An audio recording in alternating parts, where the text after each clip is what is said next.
Meta trader, forex या ऐसा online trading application है जिनमें लोग अपने पैसे लगा सकते हैं। लेकिन जो पैसे ये कंपनियां लेती हैं ये किस चीज़ में इस्तेमाल किए जाते हैं उसका इल्म जो पैसा इन्वेस्ट किया उसके पास नहीं होता है। उसका नफ़ा और नुकसान मोबाइल के स्क्रीन पर ही सहमत है, मतलब स्क्रीन पर ही ग्राफ के तहत नफ़ा और नुकसान का फैसला होता है। तो क्या ऐसी चीज़ से तिजारत कर सकते हैं? ये मजहूल है। मजहूल का मतलब होता है अनदेखी तिजारत नहीं होती। यानी आप तिजारत किस चीज़ की कर रहे हैं ये आपको मालूम होना चाहिए। आपने किसी आदमी को तिजारत के लिए कहा कि आप जो है गेहूँ चावल की तिजारत करते हैं, मेरा भी माल आप उसमें शरीक कर लें, मेरे भी माल का गेहूँ चावल ले लें, साथ में आप जब बेचेंगे मेरा भी माल बेच देना, नफ़ा जो होगा तो उसमें आप इतना ले लें मैं इतना ले लूँ, ये चीज़ जायज़ हो सकती है। लेकिन आपको मालूम ही नहीं कि वो किस चीज़ की तिजारत करता है। ऐसा तो नहीं कि वो शराब बेचता है, खंजीर का गोश्त बेचता है, माअज़ल्लाह रब्बिल आलमीन हराम कामों की तिजारत करता है, तो गोया कि आपने अपने पैसे हराम में इन्वेस्ट किए, हरगिज़ जायज़ नहीं। तो फॉरेक्स, मेटा ट्रेडर, इस तरह के जो ऐप्स हैं इनकी तफसीलात मुझे नहीं मालूम कि ये कंपनियां किन चीज़ों में पैसे इन्वेस्ट करती हैं। आपको अगर इल्म नहीं है कि कौन सी कंपनी में आप पैसा लगा रहे हैं तो आपके लिए जायज़ नहीं। आपको मालूम होना ज़रूरी है कि कौन सी कंपनी में मैं पैसे लगा रहा हूँ और वो मुझे कितना नफ़ा देती है और कौन से नुकसान में मुझे शरीक करती है, मालूम होना ज़रूरी है। शेयर मार्केट में पैसा लगाना कैसा है?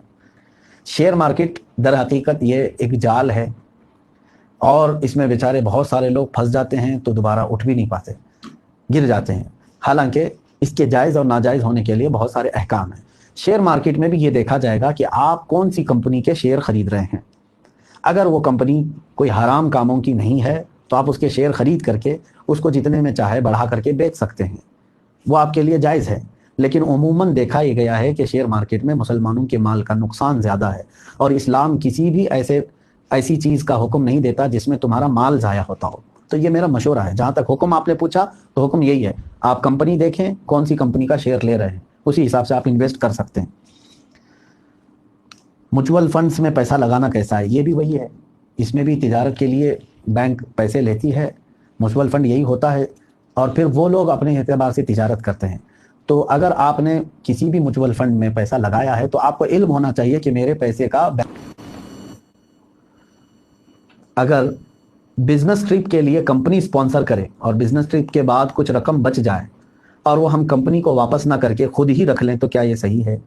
अब यहाँ पर ये अमानतदारी की बात है कि कंपनी ने आपको बिजनेस ट्रिप के लिए भेजा, यानी अपने काम के लिए भेजा। दो उसमें सूरतें हो सकती हैं। कंपनी के बॉस ने, मैनेजर ने आपको जब पैसे दिया तो उसकी क्या सूरत थी? मिसाल के तौर पर आपके हाथ में उसने 10,000 रुपये पकड़ाया और कहा जाओ एक दिन का सफ़र है, ये काम करना है, ये पैसों को जहाँ जहाँ ज़रूरत पड़े तुम खर्च कर लेना। हो गया, उसने तुमको मालिक बनाया। तुम अपना वो सफ़र 8,000 में कर लिए, 9,000 में कर लिए, तब भी वो तुम्हारा है।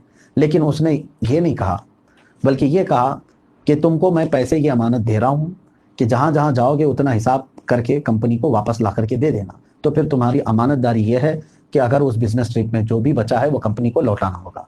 उमूमन होता यह है कि आपको मालिक बना दिया जाता है, इतने पैसे ले जाओ। अगर आपको मालिक बना दिया गया है तो वापस करने की ज़रूरत नहीं, आप उसके मालिक हैं। लेकिन अगर वो अमानतदारी के तौर पर दिया गया है तो आपको हिसाब किताब करके बची हुई चीज़ आपको वापस करना होगा।